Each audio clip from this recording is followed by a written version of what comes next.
철새 도래지가 4곳, 무안국제공항 주변에 인근에 철새 도래지가 4곳이나 있답니다. 그러면 어떻게 되는 겁니까? 그 공항은 항상 새로 인한 위협이 있다, 이 뜻이 되는 겁니까 지금요? 화면으로 보겠습니다. 무안국제공항 주변에 철새 도래지가 지금 어떻게 있는 건지요. 가운데 빨간 점으로 표시가 되어 있습니다. 무안국제공항. 지금 보면은요, 위쪽으로 2개, 바로 옆에 하나, 그리고 조금 떨어진 밑으로 하나. 조류 서식지로 사실상 포위가 되어 있는 모습입니다, 지금요.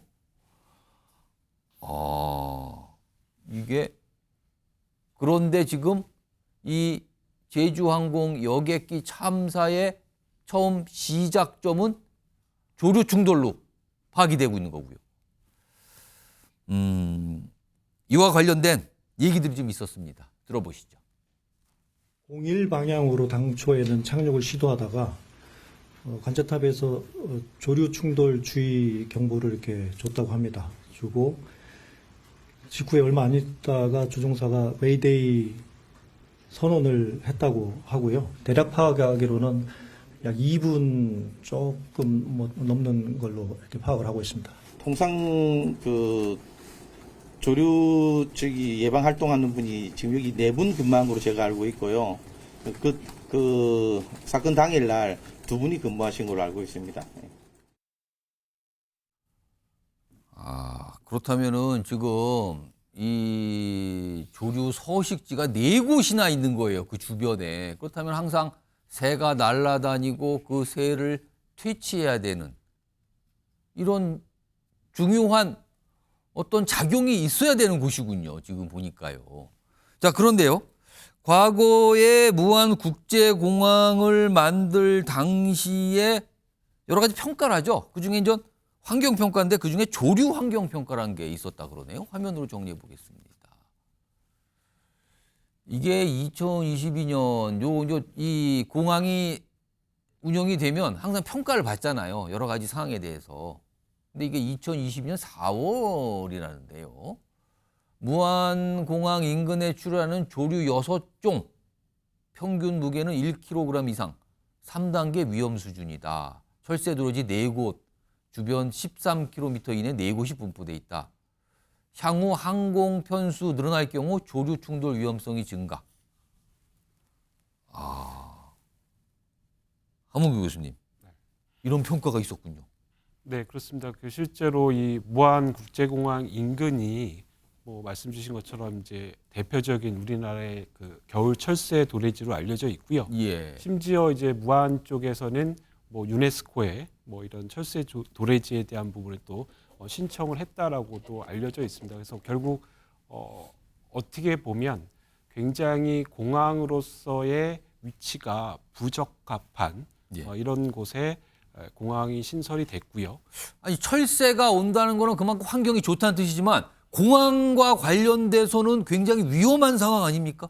네, 그렇습니다. 그 지금 말씀 주신 여러 가지 그 조류에 관한 환경 보고서에서도 정확하게 이 부분은 이제 지적이 됐습니다. 향후에 항공 편수가 증가되면 위험이 커질 수 있다. 네, 이런 그렇습니다. 약간의 걱정을 담은 거네요. 그 평가에는요. 네, 굉장히 좀 완곡한 표현이지만 사실 이제 이 정도 표현이라고 한다면 굉장히 큰 문제다라고 지적이 된 걸로 이렇게 좀 판단할 수 있을 것 같습니다. 권보원 교수님. 네. 공항 인근 4곳에 철새가 이 조류 서식지가 있고 특히 철새 도래지가 있는 곳이고 4곳입니다. 4곳 지금요. 이거는 어떻게 봐야 되는 겁니까? 공항으로서 굉장히 조종사로서는 위험하다고 느끼는 공항이고 그래서 일단 활주로는 제로원 원라인 방향으로 해서 가능한 철새 도래지를 회피한 방향으로는 만들었습니다. 그 활주로 방향이요? 뻗어 있는 방향 네, 자체는? 활주로 방향이 지금 이제 이게 그 북서쪽과 동남쪽 그리고 이제 동서로 이렇게 있는데 가능한 한 피해서는 만들었지만 그 철새 도래지는 대략적인 부분이 철새가 거기에서만 서식하는 건 아니지 않습니까? 그렇겠죠. 동쪽, 서쪽 움직이고 자기들 먹이에 따라서 움직이고 이 서해안 쪽은 이제 갯벌이 많다 보니까 먹이가 굉장히 많습니다. 그래서 조류가 거쳐가는 것이고 또 마찬가지로 공항 내부에도 새들이 굉장히 많습니다. 뭐 예를 들어서 뭐 오리떼 종류, 청동오리도 있고 한데 사실 우리나라에서 이런 새들은 그 자연 보호종으로 이게 포획이라든가 이 사상을 할 수가 없습니다. 그러니까 대부분 공포탄을 쏘거나 예. 독수리나 매의 소리를 내서 이제 쫓는 활동. 다른 그러니까 맹금류 맹금류에서 소리를 내서 쫓아내는 거군요. 예, 쫓아내는 수준이지 그것을 포획하거나 할 수는 없는 상황입니다. 그러다 보니까 새들이 그 지역에서 살면서 이제 처음에는 놀라서 도망을 가지만 몇 번 들으면 저거 가짜야. 그리고 이제 새들이 그 지역에서 이제 자유롭게 활동을 하죠. 그리고 새들은 뭐 어쨌든 본능적으로 아침에 일어나면은 먹이 활동을 하고 예. 밤이 되면 이제 귀소를 하는 활동을 하기 때문에 예. 그 시기에 가장 많이 이런 그 조류 충돌이 일어나고 있습니다.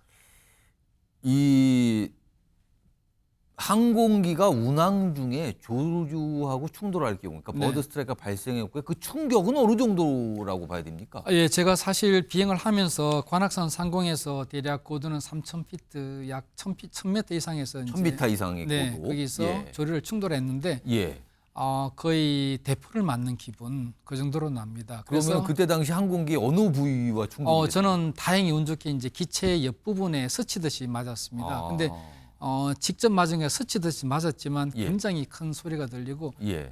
대략 1kg짜리가 300kg, 300km의 속도로 부딪히게 되면은 예. 대략 5톤 정도의 파괴력이 5톤짜리가 와서 충격을 주는 네. 정도의 이제 강도입니까? 이게 새 자체가 이제 부드럽기 때문에 예. 부딪히는 순간에 새가 터져버리죠.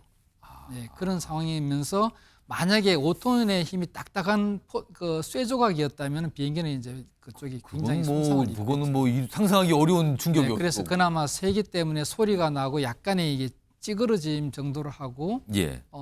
다행이지만 그게 이제 엔진에 들어갔을 때 예. 엔진은 그 속도 플러스에서 이제 엔진이 돌기 때문에 그 안에 있는 로타가 부러져서 뒤쪽을 계속 치게 됩니다. 예. 그러면 뒤쪽에서 이제 화재가 발생하고 뒤쪽에서 그 유압계통과 전기계통이 이제 손상이 되는 이런 그 악순환이 일어나는 거죠.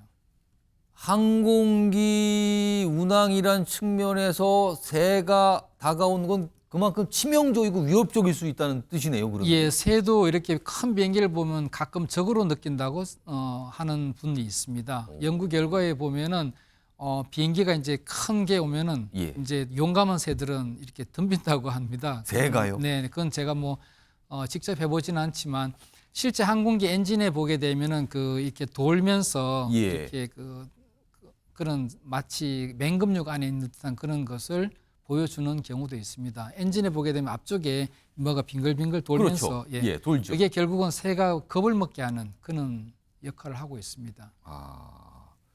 그리고 함은 교수님, 사실은 무안국제공항 주변에 저렇게 철새가 많이 있다는 거잖아요. 새들이, 조류들이 많이 서식하고 있다는 건데, 그래서 지금 아까 설명도 나왔지만 이 새를 퇴치하기 위한 뭐 인력도 있고 뭐 장치도 있다 그러는데 지금 이게 과연 충분했던 것인가라는 얘기도 나오네요, 지금요.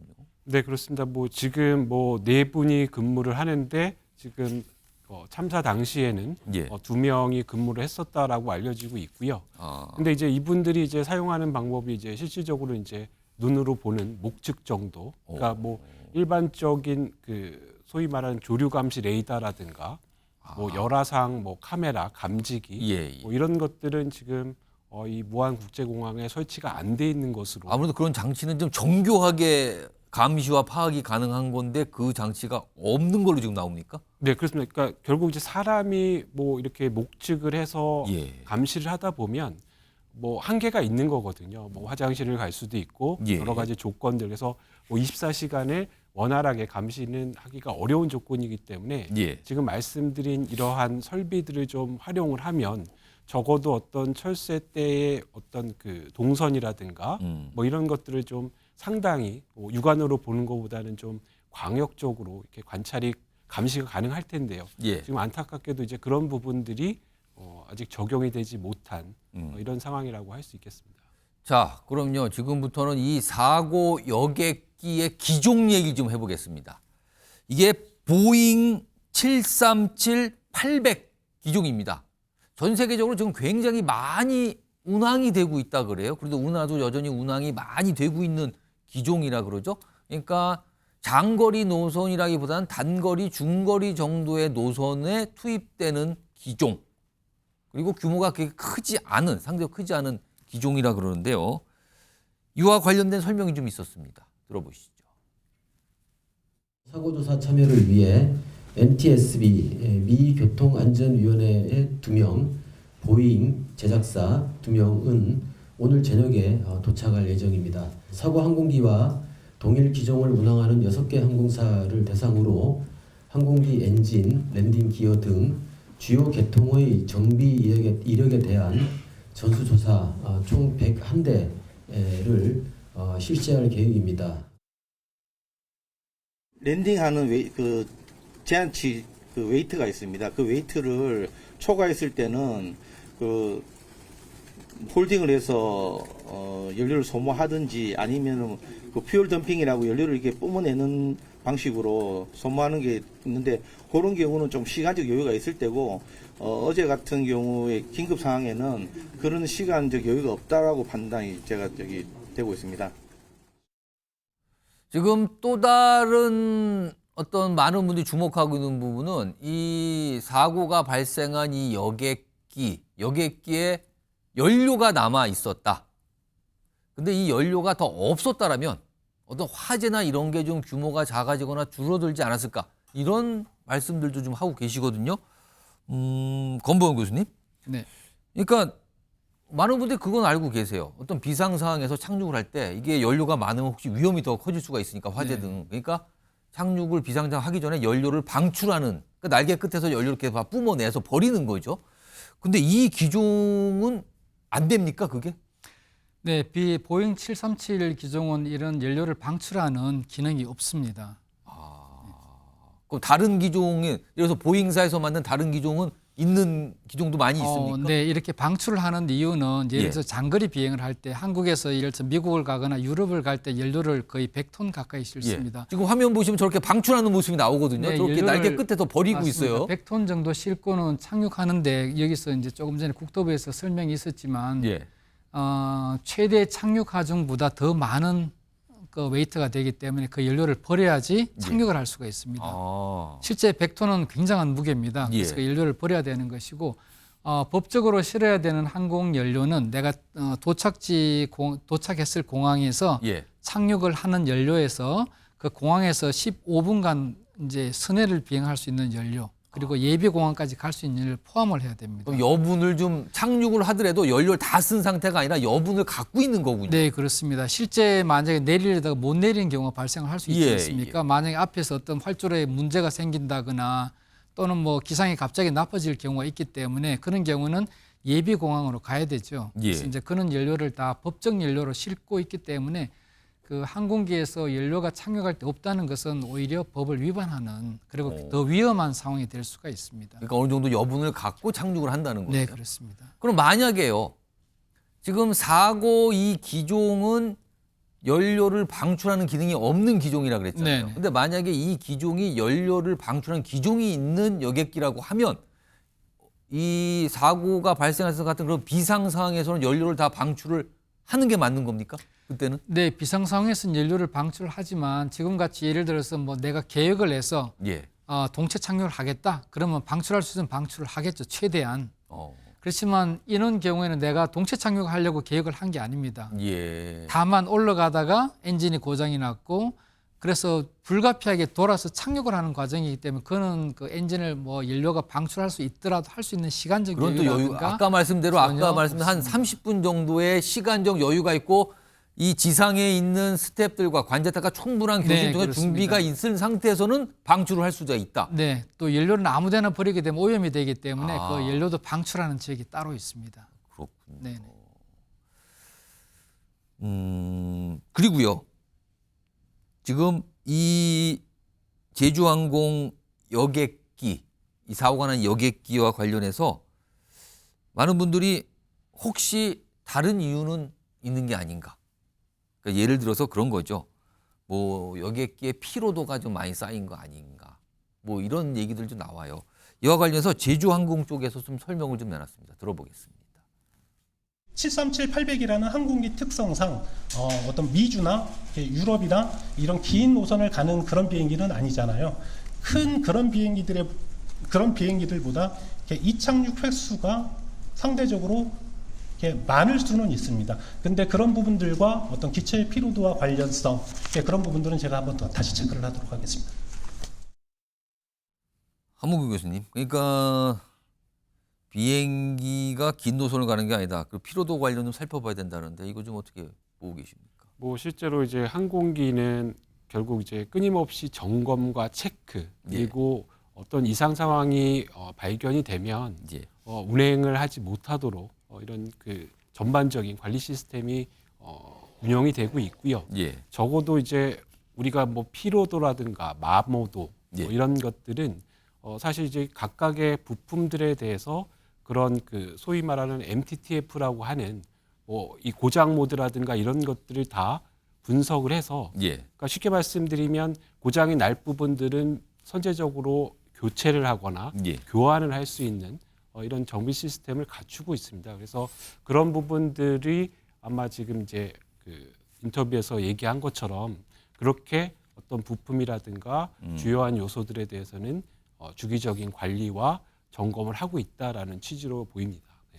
지금 뉴스와이드에서 하나씩 조목조목 여러 가지 의문점에 대해서 지금 전문가 두 분 모시고 좀 얘기를 해보고 있는데 일단 국토부와 제주항공 쪽에서는 여러 가지 상황들에 대한 질문에 이제 문제가 없다라는 설명이 어제 오늘 계속 나오고 있어요.